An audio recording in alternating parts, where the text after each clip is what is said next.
Next on GPS, I'll take you to a country that I used to point to as an oasis of stability in the Muslim world, a place where democracy and religion has coexisted peacefully. But it's a country that appears to be changing in a troubling way. When we come back. Now for our What in the World segment. The Muslim world is too often plagued by dual threats, extremism on the one hand, authoritarianism on the other.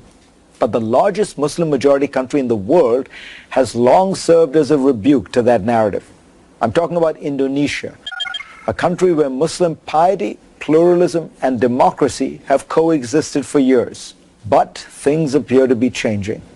A new politicized, hardline version of Islam is gaining ground, catalyzed in part by the growing influence of Saudi Arabia and its money. That hardline strain has already taken its toll on the upcoming national elections this month, where the incumbent Joko Widodo faces a tough challenge. A moderate when he was elected in 2014, Joko drew comparisons to President Obama as a relative unknown who inspired hope. He is not the first choice for many Islamist hardliners whose power is now ascendant. There is no more revealing moment of their growing power than the largest protests in Indonesian history.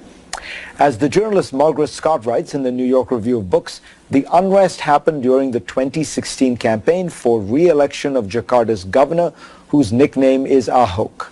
He is by descent Chinese, a small ethnic minority in Indonesia. Its largest ethnicity is Javanese. Ahok is also a Christian. In a 2016 speech, he said that the Quran does not require Muslims to vote for Muslim candidates. A report by the Institute for Policy Analysis of Conflict details how a diverse network of Islamist groups pounced on this statement. They rallied their followers against Ahok, accusing him of ridiculing their religion and demanding his arrest on charges of blasphemy. According to recently published research, preachers told their congregants support for Ahok would bar their entry into heaven. Organizers stoked resentment against the ethnic Chinese, many of whom belong to Indonesia's business class. The movement reached its apex in December of 2016 when more than 700,000 Indonesians flooded the streets of Jakarta. Ahok was put on trial days later. It was a stunning moment in which the government, against its democratic principles, likely capitulated to growing religious intolerance. So who was behind this massive display? One of the main organizers was Bakhtiar Nasir, a camera-ready Saudi-educated activist with more than 1 million Instagram followers.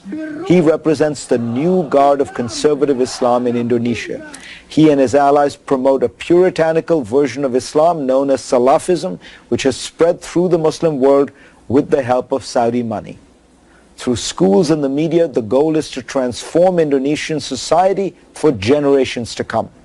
In April 2017, Ahok lost the elections. In May, he was convicted of blasphemy and handed a 2-year prison sentence. As Scott notes, no matter what happens in the upcoming election, the protests transform politics. Last year, Joko picked as his running mate a conservative cleric who had played a critical role in the protests against Ahok, the former governor. But the protests also changed the public. Before the agitation, 42% of Indonesian Muslims believed only Muslims should hold political office.